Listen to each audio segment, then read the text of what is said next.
So I go on amidst the strange conditions that we're here with this phone that cuts off so quickly. But it's good though also because it gives us a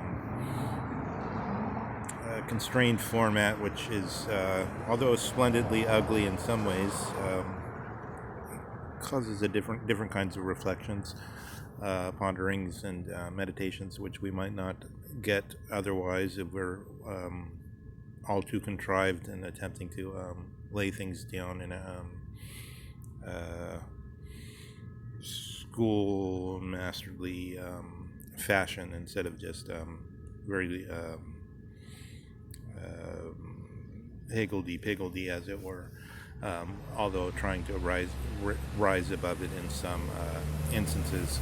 Um, it strikes me that so far as the will has to do with the modalities, which are in a way the highest part of the traditional ontology, although ontology isn't really a tradition as such because it's has a head. It only goes back to about the 18th century or so, although we can trace it back to Aristotle in the sense of theologica or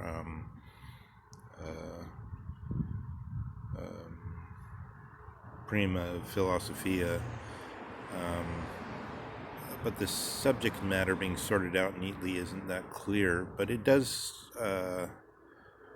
seem that this question of the necessity is very close to Nietzsche, because Nietzsche, in a way, takes over Schopenhauer's problem of causality, in the sense that Schopenhauer comes to the view, in contradistinction to Kant on the one side and Hume on the other, um, that at bottom, when we talk about necessity, we simply speak of what we will to treat as necessary, which doesn't necessarily mean consciously will, of course, because Schopenhauer's moving between appearances and this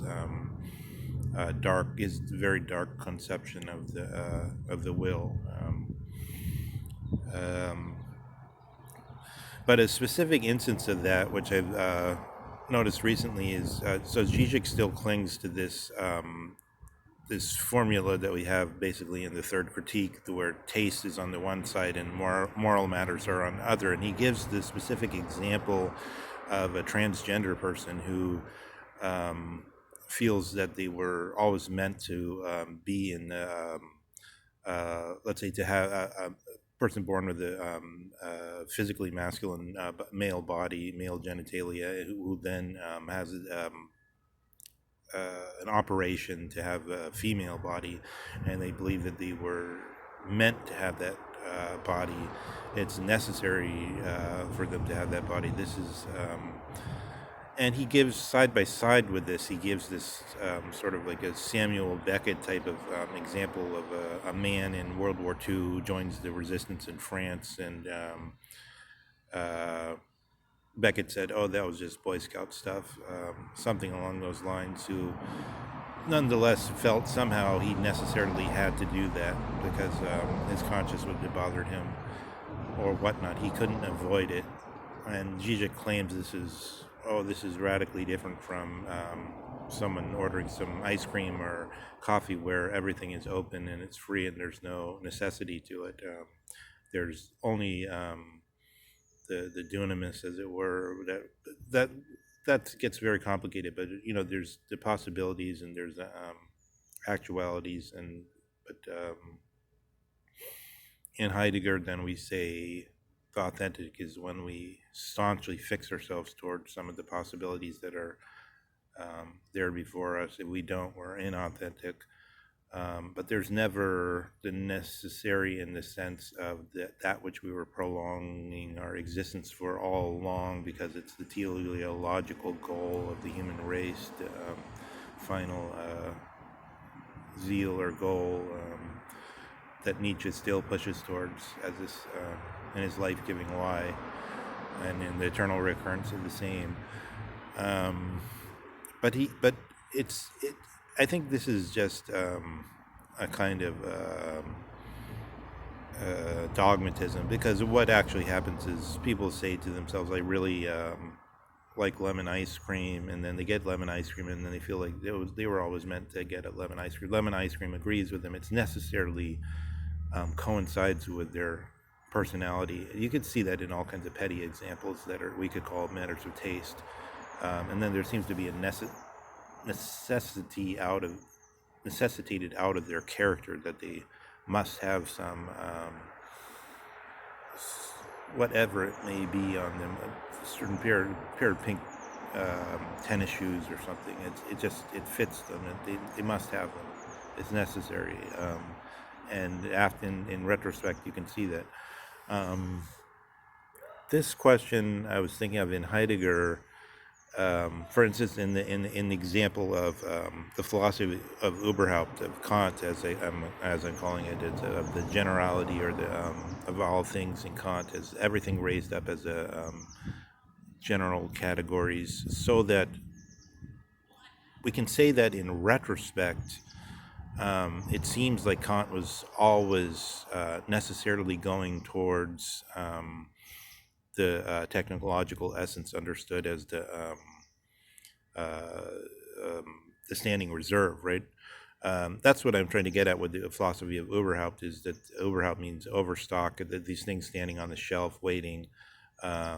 A chemist who's constantly coming up with, he knows everything even though he hasn't worked them out.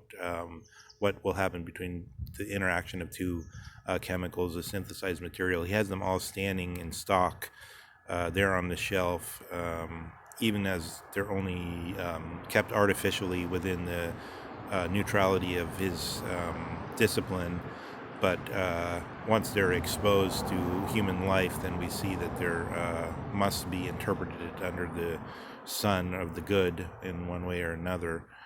But in Heidegger, how are we supposed to think that he's saying the history of being moves from the Greeks to the technological essence, which then seems to be a rendering of the being of beings in something like the Hegelian sense of the cunning of reason, but with a different, not with the dialectic, but by a different path.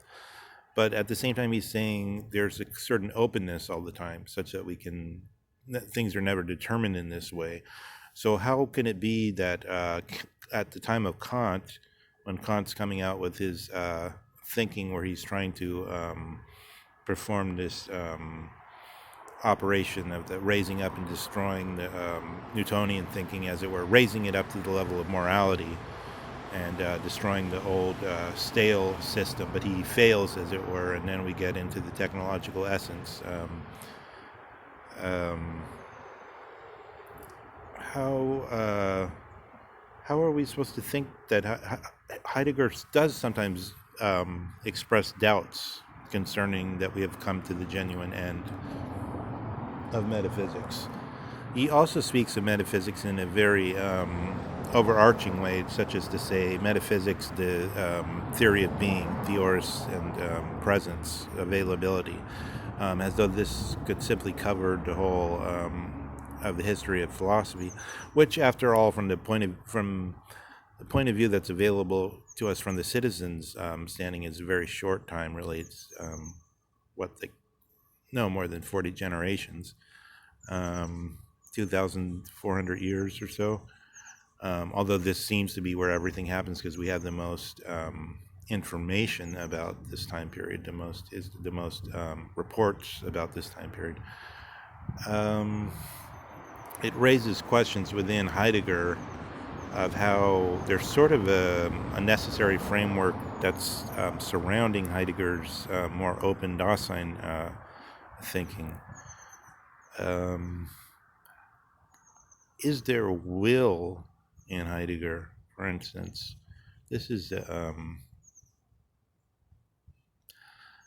Heidegger constantly questions every basic notion, such as will, but even extending to what I'm calling the highest part of ontology, to